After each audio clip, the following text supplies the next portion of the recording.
કેળવણી. કેળવણી એટલે બાળક અને વ્યક્તિના શરીર, મન અને આત્મામાં રહેલા ઉત્તમ અંશોનું આવિષ્કરણ. મહાત્મા ગાંધીના આ વિચારોને સમર્પિત એવી બે મહાન વિભૂતિઓનું યુગ્મ નામ એટલે દિવાન બલ્લુભાઈ, કે જે ગુજરાતના શૈક્ષણિક ઇતિહાસમાં સૌથી ગૌરવપૂર્ણ નામ તરીકે વંદનીય છે. કેટલાય વર્ષોથી ગુજરાતના શિક્ષણ જગતમાં અગ્રેસર રહેલી અને સમયચક્રના વિવિધ મુકામે અનેક ચડતી પડતી ઝીલીને આજે પણ શિક્ષણની મુખ્ય ધારાઓ પ્રશિક્ષણ, સંવર્ધન અને પથદર્શનનો ત્રિવેણી સંગમ એટલે સાબરમતી નદીના કાંઠે વસેલા અમદાવાદ શહેરની પ્રથમ હરોળની શાળા દિવાન બલ્લુભાઈ પ્રાથમિક અને માધ્યમિક શાળા. માત્ર કેટલાક દાયકા જ નહીં, પરંતુ એક સદી જૂનું આ નામ, જેના પણ કાનમાં ગૂંજે એની ત્વરિત પ્રતિક્રિયા એની આંખોમાં અહોભાવ રૂપે દેખાય. જીવન મૂલ્યો, રાષ્ટ્રપ્રેમ, માતૃભૂમિનો મહિમા, માતૃભાષાની ગરિમા અને અર્થસભર શિક્ષણ આપતી જે સંસ્થામાં અભ્યાસ કરવો એ જ ગૌરવ ગણાય. તેમજ દેશ વિદેશમાં જેના વિદ્યાર્થીઓ થકી યશગાથાઓ આલેખાય એવી આ શાળા આજે 116મા વર્ષે પણ એ જ મિજાજ, આદર્શ અને એ જ મૂલ્યો સાથે પ્રથમ ક્રમ પર બિરાજમાન છે. તો ચાલો કરીએ એક વિહંગાવલોકન આ શાળાના સ્વર્ણિમ ઇતિહાસ ઉપર. આ ઝળહળતી શિક્ષણ યાત્રાનો આરંભ કેવી રીતે થયો એ જાણવા માટે સૌપ્રથમ આપણે આ શાળાના બે મુખ્ય સ્તંભનો પરિચય મેળવીએ. પહેલો સ્તંભ એટલે મહાત્મા ગાંધીના ચુસ્ત અનુયાયી સરદાર વલ્લભભાઈ પટેલના ગાઢ મિત્ર, સ્વાતંત્ર્ય સેનાની અને ચુસ્ત કેળવણીકાર શ્રી બળવંતરાય પ્રમોદરાય ઠાકોર, કે જેમને આપણે બલ્લુભાઈના હુલામણા નામથી ઓળખીએ છીએ. અને બીજો સ્તંભ શ્રી જીવણલાલ હરિપ્રસાદ દિવાન, જેઓ પણ ગાંધીજીના અનુયાયી સરદાર વલ્લભભાઈ પટેલ અને દાદા સાહેબ માવલેંકરના પરમ મિત્ર, જેમને આપણે દિવાન સાહેબ તરીકે ઓળખીએ છીએ. આદર્શવાદી અને તેજસ્વી એવા આ બંને માનધાતાઓ કારકિર્દીની શરૂઆતના સમયમાં એક જ સરકારી શાળામાં શિક્ષક તરીકે જોડાયા અને ભાવિ પેઢીઓમાં કેળવણીના બીજ રોપતા ગયા. પરંતુ સમયના એક કાળખંડમાં એક એવી ઘટના આકાર લેવા જઈ રહી હતી કે જેના થકી આ બંને મિત્રોના વ્યક્તિગત જીવનમાં જ નહીં, પરંતુ સામાજિક જીવનમાં પણ આમૂલ પરિવર્તન આવવાનું હતું અને અમદાવાદ શહેરને એક બેજોડ શાળાની ભેટ મળવા જઈ રહી હતી. આ વાત છે વર્ષ 1907ના ડિસેમ્બર મહિનાની, જ્યારે આ મિત્રોના પોતાના જ સંતાનોને તે સમયની મિડલ સ્કૂલમાં પ્રવેશ ના મળ્યો. શું થયું બલ્લુભાઈ? કેમ આમ ઉદાસ દેખાવો છો? શું કહું જીવણલાલ, આપણા નરેન્દ્રને જ મિડલ સ્કૂલમાં એડમિશન નથી મળ્યું ને આજે પણ હું નિરાશ થઈને પાછો આવ્યો છું. હા, આ પ્રશ્ન ઘણાનો છે. ભત્રીજા વજેન્દ્રને પણ નથી મળ્યું. જો આપણા જેવા શિક્ષકોના સંતાનોની આ હાલત છે તો બીજા લોકોનું શું? બલ્લુભાઈ, તમને એવું નથી લાગતું કે આ પરિસ્થિતિમાં આપણે જ કંઈક કરવું જોઈએ? હા દિવાન, તમારી વાત સાચી છે.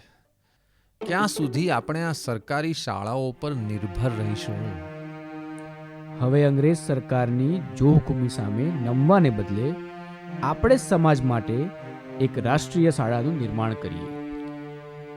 આપણી પોતાની શાળા, શિક્ષણની સેવા કરવાનો આનાથી મોટો કોઈ અવસર ના હોઈ શકે. હો દિવાન.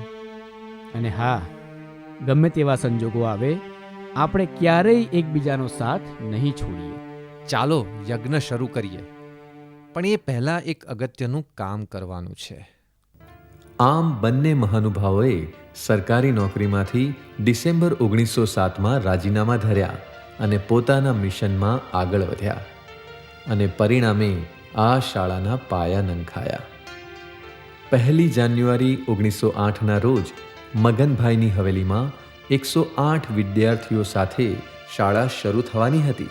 તેના થોડાક જ દિવસ અગાઉ કોઈક કારણસર ત્યાં આગ લાગી અને એ પછી 6 જાન્યુઆરી 1908ના રોજ મસ્કતી માર્કેટમાં ફરીથી શરૂ થઈ અને તેનું મુંબઈ યુનિવર્સિટી સાથે જોડાણ થયું. અંગ્રેજ સરકારની કોઈ પણ નાણાકીય સહાય વિના શાળા શરૂ થઈ હોવાથી નામ રાખ્યું પ્રોપ્રાઇટરી હાઈસ્કૂલ. અને જ્યાં સુધી દેશ આઝાદ ના થાય ત્યાં સુધી કોઈ પણ ગ્રાન્ટ સ્વીકારવી નહીં તેમ નક્કી થયું. વર્ષ 1912 જ્યારે વિદ્યાર્થીઓની સંખ્યા સતત વધતી જતી હોવાથી બેલેસ્ટાઇનની હવેલીમાં શાળાનું સ્થળાંતર કરવામાં આવ્યું. ગાંધીજીના નિર્દેશથી શાળામાં સહશિક્ષણ શરૂ કરવામાં આવ્યું, જેના પ્રથમ વિદ્યાર્થીની હતા વામનરાવ ગોવિંદરાવ પંતના સુપુત્રી ઇન્દિરા પંત તથા અખંડ ભારતના શિલ્પી શ્રી સરદાર વલ્લભભાઈ પટેલના સુપુત્રી મણિબહેને પણ પ્રોપ્રાઇટરી શાળામાં પ્રવેશ લીધો. વર્ષ 1913માં કાંકરિયા પાસે ખેતરાઉ જમીન ખરીદી તેને વ્યવસ્થિત સમથળ કરીને ત્યાં ક્રિકેટ, વ્યાયામ અને વિવિધ રમતગમતની પ્રવૃત્તિઓ કરાવવામાં આવતી હતી. વર્ષ 1916ની એક સાંજે બળવંતરાય ઠાકર, જીવણલાલ દિવાન, શ્રી ગણેશ માવલંકર અને સરદાર પટેલ ગાંધીજીની સભા સાંભળવા ગયા હતા. પરિણામ સ્વરૂપે ચારેય જણા ગાંધીજીના ચુસ્ત અનુયાયી બન્યા અને આઝાદીની ચળવળમાં જોડાઈ ગયા. 1918માં રોલટ એક્ટ વિરુદ્ધ અસહકારની લડત શરૂ થઈ અને મુંબઈ યુનિવર્સિટી સાથે શાળાનું જોડાણ રદ કરી શાળાને ગુજરાત વિદ્યાપીઠ સાથે સંલગ્ન કરી.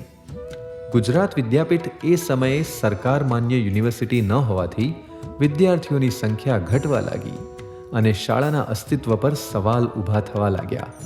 ત્યારે સરદાર વલ્લભભાઈ થકી ગાંધીજી સુધી વાત પહોંચી અને બલ્લુભાઈને સાબરમતી આશ્રમમાં મળવા બોલાવ્યા. ગાંધીજીએ શાળાનું જોડાણ પુનઃ મુંબઈ યુનિવર્સિટી સાથે કરવાની ભલામણ કરી. વર્ષ 1922માં વિદ્યાર્થીઓની સંખ્યા વધીને આશરે 2200 જેટલી થઈ અને આ બધી જ ઘટમાળ દરમિયાન વર્ષ 1926માં શાળામાં એક નવયુવાન, ખંતીલા અને હોશિયાર શિક્ષકનો પ્રવેશ થયો કે જે ભવિષ્યમાં શાળાની સફળ યાત્રાના એક મજબૂત સારથી બનવાના હતા. એ હતા શ્રી ઠાકોરભાઈ શ્રીપતરાય ઠાકોર. 1930માં આઝાદીની લડત જ્યારે ચરમસીમાએ હતી ત્યારે દિવાન સાહેબે રાષ્ટ્રહિત ખાતર સરકાર વિરુદ્ધ પ્રવચન આપવા બદલ જેલવાસ પણ ભોગવ્યો હતો. તો એક તરફ અંગ્રેજ સરકાર દ્વારા શાળાની સંપત્તિ જપ્ત ના થઈ જાય એ ભીતિથી અને ગાંધીજીની પ્રેરણાથી આ શાળાનું ટ્રસ્ટ બનાવી દેવામાં આવ્યું અને 1930નો ઐતિહાસિક દિવસ એટલે કે 12મી માર્ચના રોજ દાંડી યાત્રા શરૂ થાય એની પૂર્વ સંધ્યાએ નદીના પટમાં જાહેર સભામાં બલ્લુભાઈએ ટ્રસ્ટનું ડીડ ગાંધીજીને સુપરત કર્યું અને શાળા ધ પ્રોપ્રાઇટરી હાઈસ્કૂલ ટ્રસ્ટ બની. એ સાથે જ દિવાન સાહેબ અને બલ્લુભાઈના પરિવારોએ શાળાની સંપત્તિ ઉપરના પોતાના તમામ હક જતા કર્યા. આ ટ્રસ્ટના પ્રથમ ટ્રસ્ટીઓ હતા શ્રી બળવંતરાય ઠાકોર, શ્રી જીવણલાલ દિવાન, શ્રી બળવંતરાય કાનાજી, શેઠ રતિલાલ નાથાલાલ તથા શ્રી નરભેરામ ઠાકોર. આ શાળાની શરૂઆત રાષ્ટ્રીય વિચારધારાના ભાગરૂપે કરવામાં આવી હતી.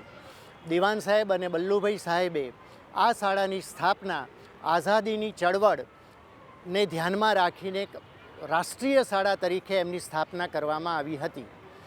દિવાન સાહેબ અને બલ્લુભાઈ સાહેબ આ શાળામાં મોડી રાત સુધી કાર્યરત રહેતા હતા. આ શાળાના વહીવટમાં ગાંધીજીની વિચારધારાની છાપ જોવા મળે છે. એટલું જ નહીં, આ શાળાના વિદ્યાર્થીઓ અને શિક્ષકોમાં પણ ગાંધી વિચારધારાના ધારે રંગાઈ ગયા હતા. શાળાની કામગીરીને કારણે દિવાન સાહેબ અને બલ્લુભાઈ સાહેબ દરરોજ ગાંધી આશ્રમ જઈ શકતા નહોતા.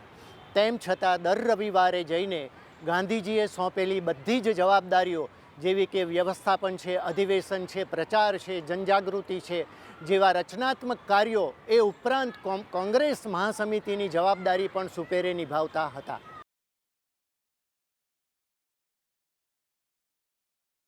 અને આમ સમયના વહેણ સાથે વર્ષ 1933માં શાળાએ 25 વર્ષ પૂર્ણ કર્યા.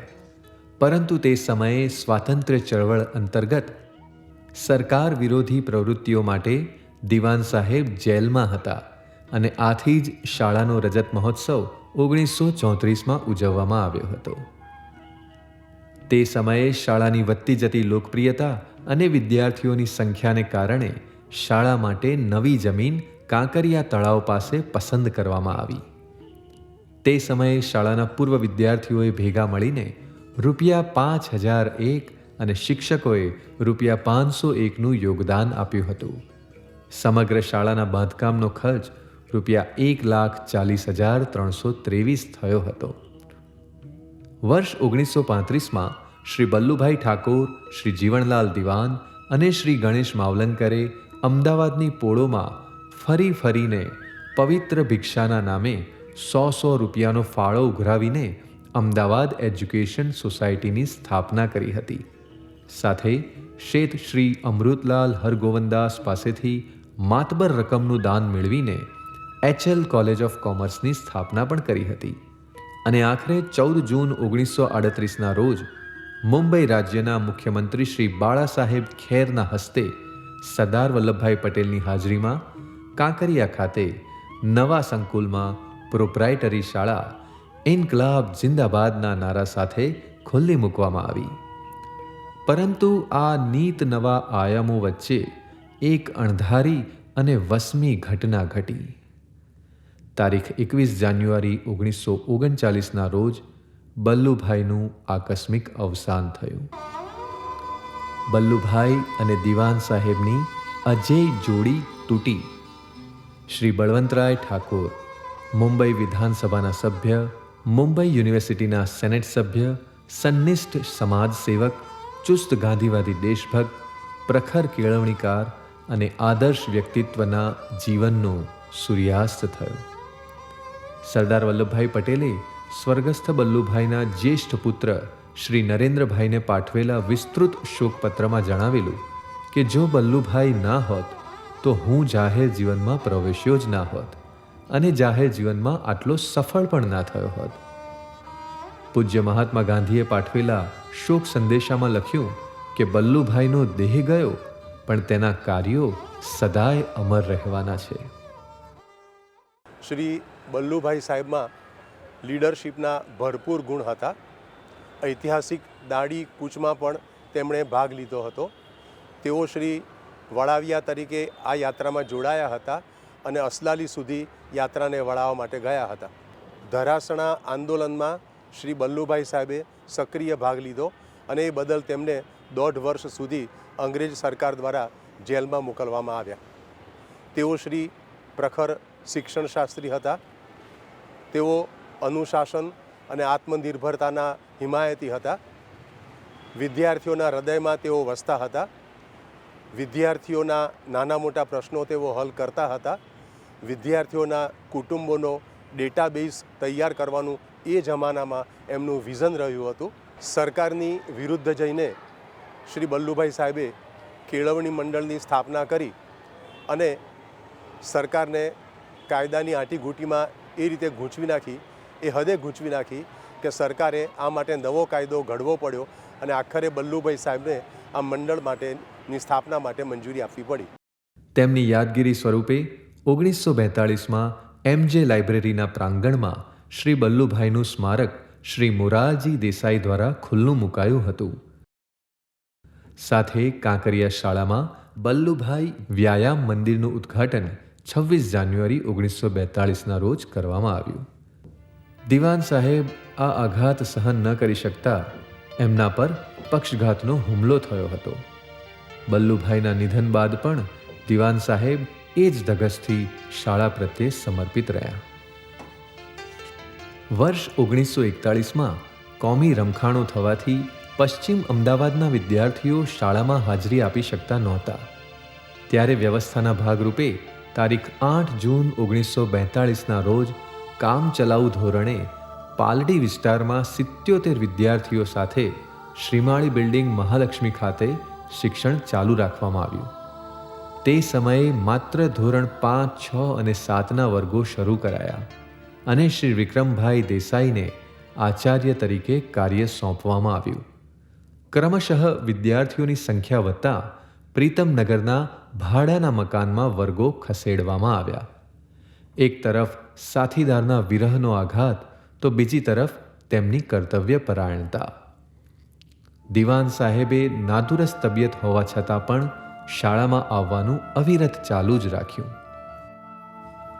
આ દરમિયાન વર્ષ 1942માં ગાંધીજી દ્વારા પ્રેરિત હિન્દ છોડો આંદોલનમાં શાળાએ દિવાન સાહેબની આગેવાની હેઠળ સક્રિય ભાગ લીધો. પરિણામે આચાર્ય શ્રી જીવણલાલ દિવાન, કેટલાક શિક્ષકો અને વિદ્યાર્થીઓને સાબરમતી જેલમાં પૂરવામાં આવ્યા હતા. શાળા આશરે 9 મહિના સુધી બંધ રહી હતી અને 1943માં શાળાનો સ્થાપના દિવસ દાદા સાહેબ માવલંકરની હાજરીમાં જેલમાં જ ઉજવાયો હતો. એક તરફ શાળાની ગ્રાન્ટ બંધ થતાં શાળાની નાણાકીય પરિસ્થિતિ કથળવા લાગી, પણ જાતે ચરખો ચલાવી ખાદીના વસ્ત્રો ધારણ કરનાર એમ કાંઈ થોડો હાર માને. વિપરીત સંજોગોને પહોંચી વળવા માટે દિવાન સાહેબે લાકડીના ટેકે ચાલીને પણ ફીના નાણાં ઉઘરાવી શાળાનું દેવું ચૂકતે કર્યું. એક તરફ આઝાદીના વાયરા શરૂ થયા હતા, એ જ અરસામાં 1946માં શાળામાં એક એવા ખંડનું નિર્માણ થયું કે જે તેના તમામ વિદ્યાર્થીઓના માનસપટ પર એક અનેરા સંભાળના તરીકે અંકિત થતું આવ્યું છે. શાળાનો પ્રાર્થના ખંડ એટલે કે પ્રાણસુખલાલ હોલ. શેઠ મફત ગગલ કુટુંબના યુવાન પુત્ર પ્રાણસુખલાલની સ્મૃતિમાં શેઠશ્રીએ શાળાના પ્રાર્થના ખંડ માટે મોટું ડોનેશન આપ્યું હતું. આથી એ ખંડનું નામ પ્રાણસુખલાલ હોલ રાખવામાં આવ્યું, જ્યાં સ્વર્ગસ્થ પ્રાણસુખલાલ મફતલાલના તૈલચિત્રનું અનાવરણ સરદાર વલ્લભભાઈ પટેલ દ્વારા મોરારજીભાઈ દેસાઈ અને દિવાન સાહેબની હાજરીમાં થયું હતું. દર શનિવારે યોજાતી સમૂહ પ્રાર્થના થકી વિદ્યાર્થીઓમાં આધ્યાત્મિકતાના સંસ્કાર બીજ અહીં રોપાય છે. વક્તૃત્વ સ્પર્ધા, નાટક, સંગીત, મહાનુભાવોના જીવન મૂલ્યો આધારિત પ્રવચનો, પ્રોજેક્ટર દ્વારા શૈક્ષણિક ફિલ્મ નિદર્શન જેવી વૈવિધ્યસભર પ્રવૃત્તિઓ થકી વિદ્યાર્થીઓના સર્વાંગી વિકાસમાં પાયારૂપ ભૂમિકા ભજવતો આ હોલ શાળાની કેટલી મેઘાવી પ્રતિભાઓના કલા કૌશલ્યનો અને વિશિષ્ટ પ્રસ્તુતિકરણનો સાક્ષી બન્યો છે. રવિશંકર મહારાજ, આચાર્ય કૃપલાની, આનંદ શંકર ધ્રુવ, હરિપ્રસાદ વ્યાસ અને શંકરાચાર્યજી જેવા પ્રખર વક્તાઓએ અહીં વિદ્યાર્થીઓને સંબોધિત કર્યા છે. કેટલીક વિશિષ્ટ પ્રસ્તુતિના અભિવાદન સમયે વિદ્યાર્થીઓ દ્વારા સર્જાતો લયબદ્ધ તાળીઓનો કરતાલ ધ્વનિ આજે પણ અહીં ભણી ચૂકેલા વિદ્યાર્થીઓના મનમાં ગૂંજે છે. શાળાની બહુઆયામી શિક્ષણ પદ્ધતિની નોંધ રાષ્ટ્રીય કક્ષાએ લેવાઈ હતી અને તે સમયે સરોજની નાયડુ, આચાર્ય કૃપલાની, આચાર્ય ગિડવાની, કાકા સાહેબ કાલેલકર જેવા મહાનુભાવો શાળાની મુલાકાતે આવ્યા હતા. આઝાદી મળ્યા બાદના થોડાક વર્ષોમાં જ પ્રોપ્રાઇટરી હાઈસ્કૂલ માટે ફરીથી એક દુઃખદ ઘટના બની. જેમણે શાળાને કર્મભૂમિ બનાવી પોતાનું સર્વસ્વ જીવન અર્પણ કર્યું તેવા શ્રી જીવણલાલ દિવાન સાહેબે તારીખ 1 ડિસેમ્બર 1952ના રોજ અંતિમ શ્વાસ લીધા. ઘેટાના ટોળા કરતા સિંહ થજો એવો સંદેશ હંમેશા આપનારા દિવાન સાહેબ જીવનના માત્ર છેલ્લા 3 દિવસ જ શાળામાં નહોતા આવી શક્યા. સ્વભાવે નીડર હતા, સ્વદેશી ચળવળ વરેલા હતા, સ્વાભિમાની હતા અને એટલે એમણે સ્વદેશ ભક્તિની પ્રેરણે 1930માં ધંધુકા ખાતે એમણે જે પ્રવચન કર્યું બ્રિટિશ સરકારને ન ગમ્યું અને એમને 6 મહિનાની જેલ થઈ. કોઈપણ રીતે એ જ્યારે સરકાર સામે હાજર ના થયા એટલે બીજી 1 વર્ષની જેલ મળી અને ત્યાં એમને વિસાપુર જે મહારાષ્ટ્રમાં છે ત્યાં એમને મોકલવામાં આવ્યા અને સાથે સાથે ઇતિહાસ એમનો પ્રિય વિષય હતો અને એ પ્રિય વિષય માટે ઇતિહાસને માટે એમને ખૂબ સમૃદ્ધ કહી શકાય એવી લાઇબ્રેરી રચાવી જે મેં જોઈ છે અને એમાં અમૂલ્ય ગ્રંથ કહેવાય તિલક ગીતા, પછી ઇનસાઇડ એશિયા, ઇનસાઇડ આફ્રિકા એવા જોન ગન્થનનું હતું અને જીવનનો rise and fall of Roman empire, આવા અમૂલ્ય પુસ્તકો જે ખરેખર અત્યારે કોલેજમાં પણ જોવા ના મળે એ વખતે એમણે વસાવેલા હતા. માધ્યમિક શિક્ષક સંઘની સ્થાપના પણ એમના ટાઈમમાં જ એમણે કરેલી. સ્વભાવે ખૂબ ટેકેલા હતા અને બ્રિટિશ સરકારની રાજ્ય હતું અને દેવાન સાહેબ એમની પોતાની સ્વદેશી ચળવળમાં જોડાયેલા હતા એટલે સરકારી ગ્રાન્ટ મળતી નહોતી, પણ ટેકને ખાતર એ પોતે ગ્રાન્ટ લીધી પણ નહીં અને સ્કૂલ ચલાવ્યા કરતા હતા. ત્યાર પછી 47ની અંદર 1947માં દેશ આઝાદ થઈ ગયો. તે પછી નહોતા લેતા, પણ તે વખતના મુંબઈ રાજ્યના કેળવણી પ્રધાન દિનકરભાઈ દેસાઈ હતા. એમણે કીધું કે તમે હવે ગ્રાન્ટ લો, કારણ કે હવે આપણી સરકાર આવી છે, અને તે પછી એમણે લીધી. ગ્રાન્ટ શરૂ થઈ. જેમના ત્યાગ અને સેવા યજ્ઞ થકી આ શાળાનું નિર્માણ અને સંવર્ધન થયું તેવા શિક્ષણના આ બંને સપૂતો દિવાન સાહેબ અને બલ્લુભાઈ સાહેબને આદરાંજલિ આપતા પ્રોપ્રાઇટરી હાઈસ્કૂલ ટ્રસ્ટનું પુનઃનામાભિધાન જૂન 1953માં થયું અને શાળાને નવું નામ મળ્યું દિવાન બલ્લુભાઈ માધ્યમિક શાળા. તો આ તરફ નદી પાર સંસ્કાર કેન્દ્ર પાલડી પાસે 17 ઓક્ટોબર 1953ના રોજ દિવાન બલ્લુભાઈ માધ્યમિક શાળાની પાલડી શાખાનું ઉદ્ઘાટન કેળવણી પ્રધાન શ્રી દિનકરરાય દેસાઈના હસ્તે થયું. તારીખ 14 જૂન 1955ના રોજ દિવાન સાહેબની સ્મૃતિમાં કાંકરિયા શાળા ખાતે ઉદ્યોગ ભવનનું અનાવરણ તેમના જૂના મિત્ર છોટે સરદાર ચંદુભાઈ દેસાઈના હસ્તે થયું. દિવાન સાહેબના ગયા બાદ શાળાની ધુરા 1926માં શાળા સાથે જોડાયેલા યુવા શિક્ષક શ્રી ઠાકોરભાઈ શ્રીપતરાય ઠાકોર સાહેબે સંભાળી હતી. બલ્લુભાઈ સાહેબની જીવન પદ્ધતિ અને આદર્શથી ખૂબ જ પ્રભાવિત એવા શ્રી ઠાકોરભાઈએ મુંબઈમાં ઉચ્ચ અભ્યાસ બાદ મદ્રાસ અને ત્યારબાદ અમદાવાદમાં 160 રૂપિયાના ઊંચા પગારની નોકરી હોવા છતાં માત્ર 80 રૂપિયાના પગારથી આ શાળામાં જોડાયા હતા. 1930માં દિવાન અને બલ્લુભાઈ સાહેબ સત્યાગ્રહની ચળવળમાં જોડાયા ત્યારથી જ શાળાના સંચાલનની જવાબદારી શ્રી ઠાકોરભાઈ ઉપર હતી. 1930થી 1947 સુધી જાહેર જીવનમાં શિક્ષણની અનેક સેવાઓ તેમણે કરી. દિવાન સાહેબ અને બલ્લુભાઈ સાથે હંમેશા પડછાયાની જેમ રહેલા શ્રી ઠાકોર સાહેબે 1926થી શરૂ કરીને 1990 સુધી એક શિક્ષક, એક આચાર્ય, એક સંચાલક, મેનેજિંગ ટ્રસ્ટી અને ત્યારબાદ ટ્રસ્ટી તરીકે શાળાને જીવન પર્યંત સેવાઓ આપી. વર્ષ 1958માં શાળાના 50મા વર્ષની વિશેષ ઉજવણી ઠાકોરભાઈ સાહેબે કરાવી હતી અને સમગ્ર વર્ષ દરમિયાન વિવિધ શૈક્ષણિક વિષયો આધારિત પ્રદર્શની, જનજાગૃતિ અભિયાન, વિવિધ દેશોની શૈક્ષણિક અને કેળવણીની પદ્ધતિનું પ્રદર્શન, વિદ્યાર્થીઓ દ્વારા નિર્મિત ભીંતચિત્રો, શિલ્પ અને ખાદીના ઉત્પાદનોના પ્રદર્શનો જાહેર જનતા માટે ખુલ્લા મૂકવામાં આવ્યા હતા. શાળાના 50 વર્ષ પૂર્ણ થવા બદલ દેશભરમાંથી અનેક હસ્તીઓએ શુભેચ્છા પત્રો પણ મોકલ્યા હતા. તારીખ 7 મે 1959ના રોજ 359 વિદ્યાર્થીઓ સાથે દક્ષિણ ભારતના સૌથી લાંબા પ્રવાસનું આયોજન શાળા દ્વારા કરવામાં આવ્યું હતું. ઠાકોરભાઈ સાહેબના સમયમાં શાળામાં વિવિધ ઇતર પ્રવૃત્તિઓનો આરંભ અને વિકાસ થયો.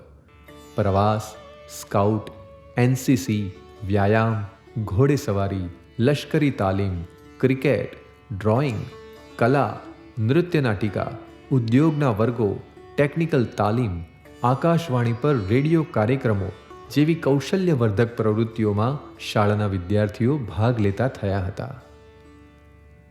1950, 1960 અને 1970ના દાયકામાં તો દિવાન બલ્લુભાઈ શાળાનો ક્રિકેટ ક્ષેત્રે દબદબો હતો, જ્યારે રણજી ટ્રોફીની ટીમમાં મોટાભાગના ખેલાડીઓ આ શાળાના વિદ્યાર્થીઓ હતા. શાળાના કાર્યાલયમાં કારકુન તરીકે કાર્યરત શ્રી મણિભાઈ પટેલ એક ઉચ્ચ કક્ષાના ક્રિકેટ કોચ પણ હતા, જેમણે શાળા કક્ષાએ અનેક ખેલાડીઓને તૈયાર કર્યા હતા. વર્ષ 1960માં શાળામાં ટેકનિકલ શિક્ષણની શરૂઆત થઈ હતી. આ દરમિયાન વર્ષ 1956માં શ્રીમતી ચતુરલક્ષ્મીબેન જીવણલાલ દિવાન તથા વર્ષ 1963માં શ્રીમતી અતિલક્ષ્મીબેન બળવંતરાય ઠાકોરનું અવસાન થયું હતું. આ બંને સન્નારીઓએ બલ્લુભાઈ અને દિવાન સાહેબના અવસાન બાદ શાળા ટ્રસ્ટ તરફથી કોઈ પણ પ્રકારની નાણાકીય સહાય લેવાની ના પાડી હતી અને કોઈ પણ હક જતાવ્યો ન હતો. વર્ષ 1963માં ભવ્ય વિજ્ઞાન મેળાનું આયોજન થયું હતું અને વિદ્યાર્થીઓ દ્વારા બનાવવામાં આવેલ જુદા જુદા પ્રોજેક્ટને શાળાના જુદા જુદા વર્ગોમાં વર્ષો સુધી રાખવામાં આવ્યા હતા. આ ઉપરાંત વર્ષ 1965માં વ્યાયામ ઉત્સવની પણ શાનદાર ઉજવણી થઈ હતી, જેમાં મુખ્ય મહેમાન તરીકે શ્રી હિતેન્દ્ર દેસાઈ ઉપસ્થિત રહ્યા હતા. વર્ષ 1964-65માં અંગ્રેજી વિષય કયા ધોરણથી દાખલ કરવો એ માટે શ્રી ઠાકોરભાઈ દેસાઈ ધોરણ 8ના હિમાયતી હતા, જ્યારે ઠાકોરભાઈ ઠાકોર એ ધોરણ 5થી વિષય દાખલ કરવા માટેના હિમાયતી હતા. હવે આ વિષય દાખલ કરવો હોય તો સરકારની મંજૂરી લેવી પડે અને સરકારની મંજૂરી લેવા માટે જ્યારે અરજી કરવામાં આવી ત્યારે સરકારે એ વખતે મંજૂરી આપવામાં આવી નહીં અને એ વખતે સરકાર શ્રી બળવંતભાઈ મહેતા એ વખતે આપણા મુખ્યમંત્રી હતા, એમની સમક્ષ આ રજૂઆત કરી તો એમને આ મંજૂરી આપી નહીં અને જો તમે જો આ વિષય ધોરણ 5થી ચાલુ કરવા માગતા હશો તો તમને શાળાની ગ્રાન્ટ આપવામાં આવશે નહીં. તેમ છતાં ઠાકોરભાઈ સાહેબે ધોરણ 5થી વિષય દાખલ કરવા માટેનો આગ્રહ રાખ્યો અને એમણે દાખલ પણ કર્યો. તો સરકારી ગ્રાન્ટ બંધ થઈ ગઈ હોવાથી વિદ્યાર્થીઓના વાલીઓએ આ પગાર કરવા માટે શિક્ષકોના અને વહીવટી ખર્ચ નિભાવવા માટે એ વિદ્યાર્થીના વાલીઓએ પૈસા સમાજમાંથી ઉઘરાવીને ઠાકોરભાઈ સાહેબને આપેલા. હવે આ બંધ થઈ ગયેલી જે ગ્રાન્ટ છે એને કઈ રીતે ચાલુ કરવી તો એના માટે આપણે ગુજરાત હાઈકોર્ટમાં કેસ દાખલ કરવો પડે અને એના માટે શ્રી પ્રબોધભાઈ દેસાઈ સાહેબ અને ઇન્દ્રવદન નાણાવટી સાહેબ બંને બાહોશ એડવોકેટોએ આ એક પણ પૈસો લીધા વગર આ કેસ લડવાની એમને સંમતિ આપી અને કેસ આપણે જીતી પણ ગયા. આ અભૂતપૂર્વ સિદ્ધિ માટે શ્રી ઠાકોરભાઈ સાહેબને શ્રી પાંચમાનું બિરુદ આપવામાં આવ્યું.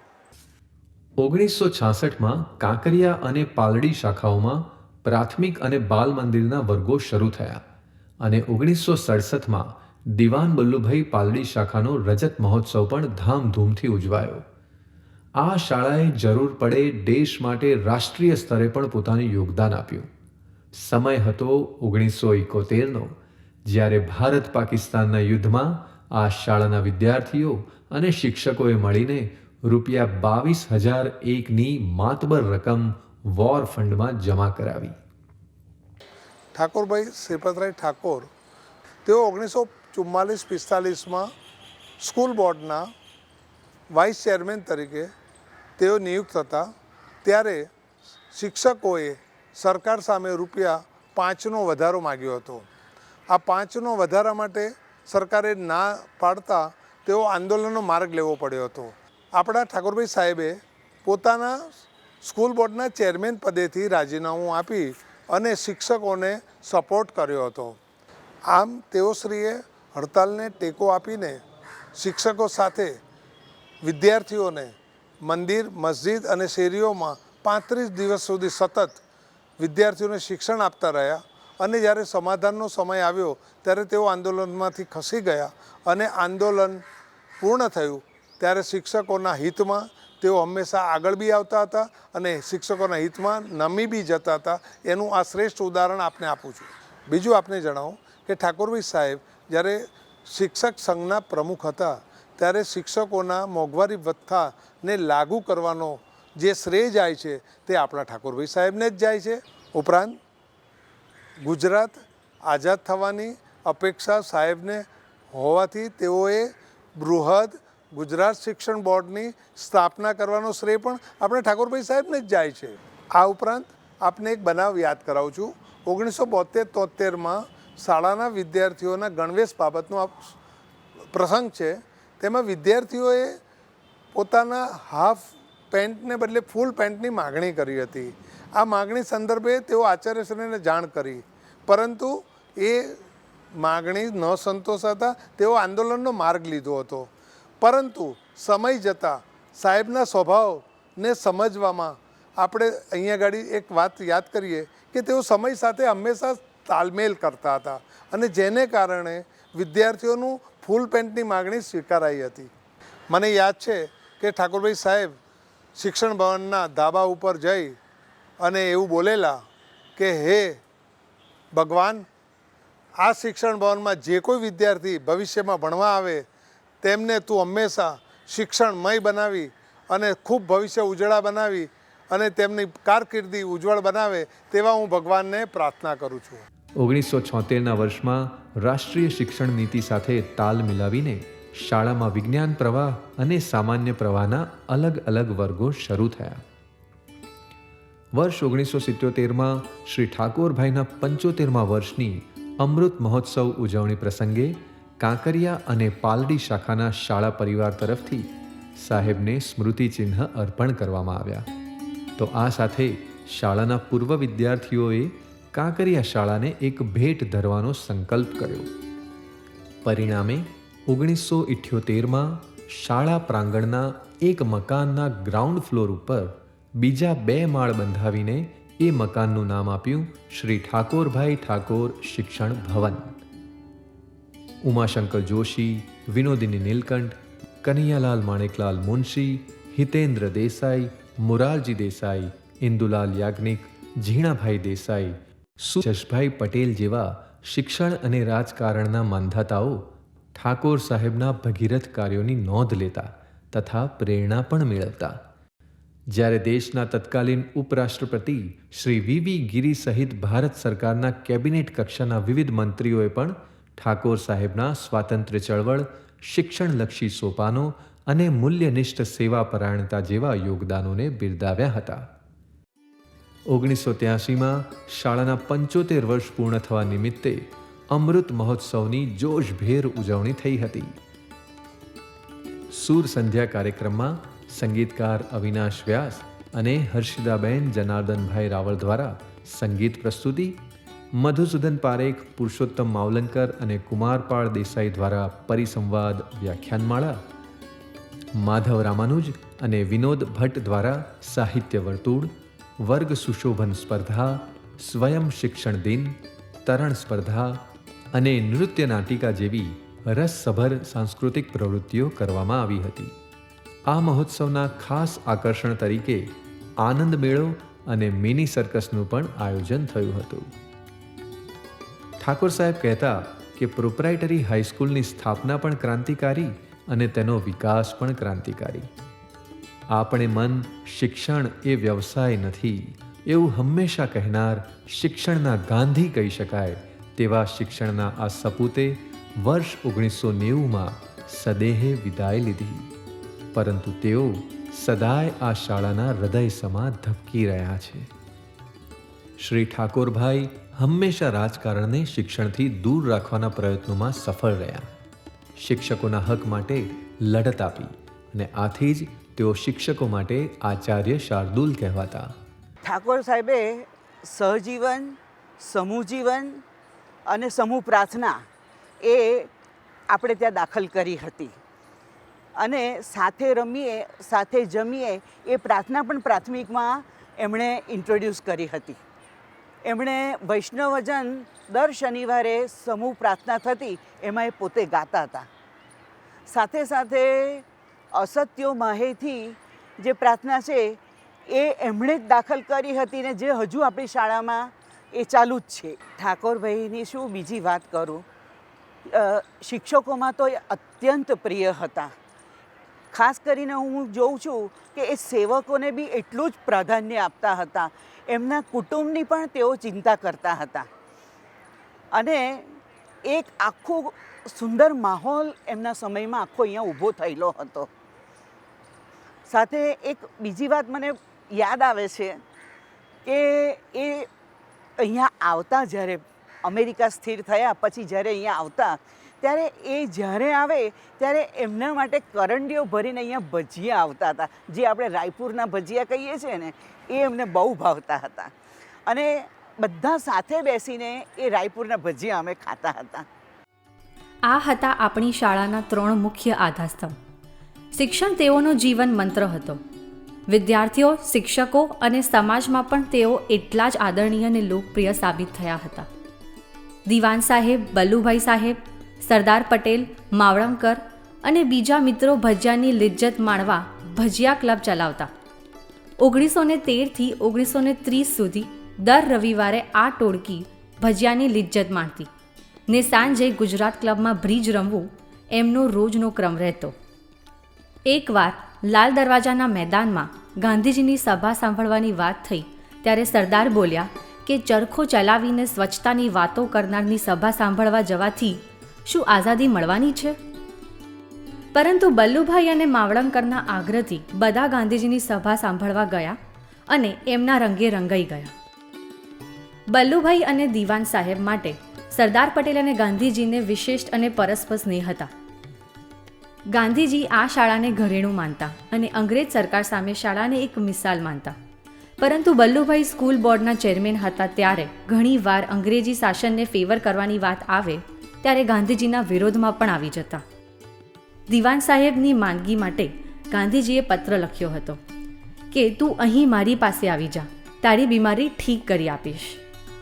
પરંતુ રાષ્ટ્ર માટે અત્યંત વ્યસ્ત રહેતા હોવાથી દિવાન સાહેબે રાષ્ટ્રહિત ખાતર ત્યાં જવાની ના પાડી અને બીમારી સ્વીકારી.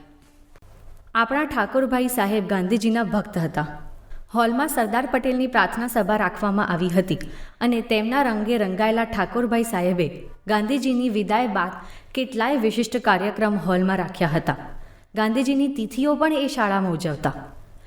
ઠાકોરભાઈ સાહેબની આત્મકથા મારી એકલ કેડીની યાત્રા તેમના જાહેર, સમાજલક્ષી, શાળાકીય અને વ્યક્તિગત જીવન ગાંધી ચિંધ્યા માર્ગે જ હતા તેના દર્શન કરાવે છે. તેમના સિદ્ધાંતો અને આદર્શોના માર્ગે શાળા ઉત્તરોત્તર પ્રગતિ કરતી રહી. વિવિધ વિષયો અને પ્રવૃત્તિઓ અને શિક્ષણમાં શાળાના વિદ્યાર્થીઓ મોખરે રહેતા. એક સમયે તો શાળાના વિદ્યાર્થીઓ લગભગ પ્રત્યેક વર્ષે ગુજરાત બોર્ડની પરીક્ષાઓમાં નોંધનીય પરિણામો થકી શાળાનું નામ રોશન કર્યું છે. તો શાળાએ પણ વિદ્યાર્થીઓને અત્યાર સુધીમાં લગભગ 1000 કરતાં પણ વધારે નામની શિષ્યવૃત્તિ અને ઇનામોથી પ્રોત્સાહિત કરેલા છે. વિવિધ સમયાવધિમાં જે તે આદરણીય ટ્રસ્ટીઓ જેવા કે શ્રી બિપિનચંદ્ર જીવનલાલ દિવાન, શ્રી સુરેન્દ્રભાઈ બલ્લુભાઈ ઠાકોર તેમજ આચાર્યશ્રીઓએ પણ સંપૂર્ણ નિષ્ઠાથી નવી ઊંચાઈઓ આપવાના પ્રયત્નો કર્યા. કેટલાય શિક્ષકો અને આચાર્યોએ વિદ્યાર્થીઓના મન પર વિશિષ્ટ છાપ છોડી હતી, જેમાં મુખ્યત્વે શ્રી અંબાલાલ મહેતા, શ્રી ધીરજલાલ કાનુગા, શ્રી નટવરલાલ પ્રાણશંકર જોશી, ત્યારબાદ શ્રી રસિકભાઈ મહેતા, શ્રી કિરીટભાઈ જોશી, શ્રી અનિલભાઈ રાવલ અને શ્રીમતી સુરેખાબેન રાજપૂતના યોગદાન મોખરે ગણાય છે.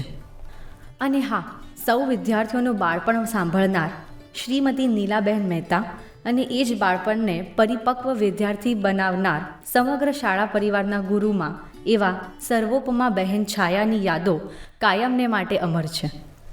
વર્ષ 2002માં નવા યુગ સાથે કદમથી કદમ મિલાવતા શાળામાં અંગ્રેજી માધ્યમ શરૂ કરવા માટે નાણાકીય જરૂરિયાત ઊભી થતાં એ વખતના ટ્રસ્ટી તથા દિવાન સાહેબના પુત્ર અને ગુજરાત હાઈકોર્ટના ચીફ જસ્ટિસ શ્રી બિપિનચંદ્ર દિવાને શાળાના પૂર્વ વિદ્યાર્થીઓને યાદ કર્યા અને નાણાકીય સહાય માટે છાપામાં જાહેરાત આપી. વર્ષ 2004 સુધીમાં તો દેશ વિદેશમાં વસેલા શાળાના પૂર્વ વિદ્યાર્થીઓએ ભેગા મળીને આશરે ₹40 લાખની માતબર રકમનું યોગદાન આપ્યું તથા શાળા પ્રતિ કૃતજ્ઞતા વ્યક્ત કરતા ગુરુ દક્ષિણા ભવનની ભેટ ધરી, જેમાં જૂન 2006થી અંગ્રેજી માધ્યમની શરૂઆત થઈ. આ સાથે પાલડી શાળામાં પણ અંગ્રેજી માધ્યમની શરૂઆત થઈ. આના ફળ સ્વરૂપે સમગ્ર રાજ્યમાં કોઈ શાળાનું ના હોય તેવું પૂર્વ વિદ્યાર્થીઓનું એક વિશાળ સંગઠન ઊભું થયું અને સ્થાપના થઈ દિવાન બલ્લુભાઈ એલ્યુમની એસોસિએશનની, જે અવિરતપણે શાળાના એક મહત્વના આધાર સ્તંભ સમાન બની રહ્યું છે. 2008 આ શાળાએ ભવ્ય અને ક્રાંતિકારી ઇતિહાસ અને વિદ્યાર્થીઓના ઝળહળતા સંભારણા સાથે 100 વર્ષ પૂર્ણ કરી 101મા વર્ષમાં દબદબાભેર પ્રવેશ કર્યો. કાર્યક્રમનું ઉદ્ઘાટન રિટાયર્ડ હાઈકોર્ટના જજ બિપિનચંદ્ર જીવનલાલ દિવાનના નેજા હેઠળ સ્વામી સચ્ચિદાનંદના આશીર્વચનથી થયો. સાંસ્કૃતિક કાર્યક્રમોમાં રાસબિહારીભાઈ, ગૌરાંગ વ્યાસ, દિલીપ ઢોળકિયા તથા ચંદ્રકાંત શેઠ, માધવ રામાનુજ, વિનોદ ભટ્ટ, કુમારપાળ દેસાઈએ વૈવિધ્યસભર કાર્યક્રમો રજૂ કર્યા હતા. 2008માં શાળાના શતાબ્દી વર્ષની ઉજવણી નિમિત્તે દિવાન બલ્લુભાઈ એલ્યુમિની એસોસિએશને આશરે 20 લાખ રૂપિયાની લાગત સાથે શાળાને LRCની ભેટ ધરી. શાળાના ઘણા કાર્યક્રમોમાં દિવાન બલ્લુભાઈ એલ્યુમિની એસોસિએશનની આગવી ઉપસ્થિતિ અને સક્રિય ભાગ દેખાવા લાગ્યો. લાઇબ્રેરી, સ્માર્ટ ક્લાસ અંતર્ગત LEDનું વિતરણ, વિજ્ઞાન પ્રદર્શન, હેલ્થ ચેકઅપ અને આઈ ચેકઅપ કેમ્પ, સોલર પેનલ, નિવૃત્ત ગુરુજનોના માન સન્માન જેવા કાર્યક્રમો સફળતાપૂર્વક થતા રહ્યા છે. તો સાથે જરૂરિયાતમંદ વિદ્યાર્થીઓ માટે ફી માફી અને શિષ્યવૃત્તિ જેવા અનેક પ્રકલ્પો દિવાન બલ્લુભાઈ એલ્યુમિની એસોસિએશન દ્વારા પાર પાડવામાં આવ્યા છે. આ શાળાના એલ્યુમિની 1933થી જોડાયેલા છે. 25મા વર્ષની ઉજવણી 1934માં થઈ હતી. ત્યારથી જ શાળા ટ્રસ્ટીઓ અને ભૂતપૂર્વ વિદ્યાર્થીઓનું અનેક પ્રવૃત્તિઓમાં જોડાણ રહેતું. કાંકરિયા શાળામાં બાંધકામ માટે 1934માં વિદ્યાર્થીઓ અને શિક્ષકોનો ₹5,501 ફાળો હતો. ત્યારબાદ બલ્લુભાઈ સ્મારક, વ્યાયામ મંદિર, દિવાન સાહેબના તૈલચિત્ર, ઉદ્યોગ મંદિર, ઠાકોરભાઈ શ્રી ઠાકોર શિક્ષણ ભવન, ગુરુ દક્ષિણા ભવન પણ જૂના વિદ્યાર્થીઓ અને શિક્ષકો તથા મેનેજમેન્ટનું યોગદાન રહેલું છે. અત્યારે શાળા 2023માં જ્યારે 116 વર્ષમાં પ્રવેશી રહી છે ત્યારે આશરે 90,000થી વધુ વિદ્યાર્થીઓ અહીં શિક્ષણ પ્રાપ્ત કરી ચૂક્યા છે. ગુજરાતની આ નામાંકિત શૈક્ષણિક સંસ્થાએ સમાજને વિવિધ ક્ષેત્રોમાં કેટલીક મહાન વિભૂતિઓની પણ ભેટ આપી છે, જેમાં સરદાર વલ્લભભાઈ પટેલના સુપુત્રી મણિબેન પટેલ તથા લીલાવતીબેન મુનશી જેવા સ્વાતંત્ર્ય સેનાનીઓ, પાકિસ્તાનના પૂર્વ વડાપ્રધાન અને કાયદા મંત્રી શ્રી ઇસ્માઇલ ચુંદરીગર, જ્ઞાનપીઠ એવોર્ડથી સન્માનિત કવિ શ્રી ઉમાશંકર જોશી, બકુલ ત્રિપાઠી, મધુસૂદન પારેખ તથા કુમારપાલ દેસાઈ જેવા સાહિત્યકારો, પદ્મશ્રી ડૉક્ટર અતુલભાઈ ચોકસી, ઇંગ્લેન્ડમાં શ્રેષ્ઠ તબીબીઓમાંના એક ડૉક્ટર ગૌતમ બોડીવાલા, સંગીતકાર પદ્મશ્રી અવિનાશ વ્યાસ, ચિત્રકાર કનુભાઈ દેસાઈ, નૌકાદળમાં વેસ્ટર્ન વિંગના કમાન્ડર શ્રી ઉત્પલ વોરા, નાસાના વૈજ્ઞાનિક Shri Upendra Desai, chief justice Shri M.R. Shah વગેરેનો સમાવેશ થાય છે. આ શાળાના સુસંચાલનમાં હાલના ટ્રસ્ટીશ્રીઓ શ્રી હેમાંગભાઈ દેસાઈ, શ્રી અમિતાભભાઈ ઠાકોર, શ્રી કૌશલભાઈ ઠાકોર, શ્રી અરુણભાઈ ચતુર્વેદી, શ્રીમતી દક્ષાબેન ઠાકોર, શ્રી વૈશલભાઈ ઠાકોર અને શ્રી મિહિરભાઈ ઠાકોરના નેજા હેઠળ વર્તમાન સમયમાં શાળા ઉત્તરોત્તર પ્રગતિ કરી રહી છે. આ શાળાના ભવ્ય ઇતિહાસમાં આજે આપણે એક વિહંગાવલોકન કર્યું. વિદ્યા વિતર્કો વિજ્ઞાનમ સ્મૃતિઃ તત્પરતા ક્રિયા યસ્યૈતે સદ્ગુણાસ્તસ્ય ન સાધ્યમતિ વર્તતે. વિદ્યા, તર્કશક્તિ, વિજ્ઞાન, સ્મૃતિશક્તિ, તત્પરતા અને કાર્યશીલતા, આ 6 ગુણોથી સંપન્ન વ્યક્તિ માટે કશું જ અસાધ્ય નથી. એક સદીથી અડીખમ આ શાળા તેના વિદ્યાર્થીઓમાં આ તમામ ગુણોનું સિંચન કરતી આવી છે. દિવાન બલ્લુભાઈ શાળાઓ મોટા અલાયદા મકાનો, રમતગમતના વિશાળ મેદાનો, સુસજ્જ પ્રયોગશાળાઓ અને અદ્યતન શૈક્ષણિક સાધનોની સુવિધાઓ ધરાવે છે, જે આજે પણ અનેક શાળાઓ માટે દુર્લભ બાબત છે. શ્રી જીવનલાલ દિવાન અને બલ્લુભાઈ ઠાકોરે પ્રસ્થાપિત કરેલ વિચારોનું વહન આજે પણ શ્રેષ્ઠ રીતે થઈ રહ્યું છે અને બાળકોના સર્વાંગી વિકાસ માટે એ જ ખુમારી, ધગશ તથા સમર્પણ સાથે શાળા આગળ વધી રહી છે. આવી આપણા સૌની દિવાન બલ્લુભાઈ શાળાને શત શત નમન.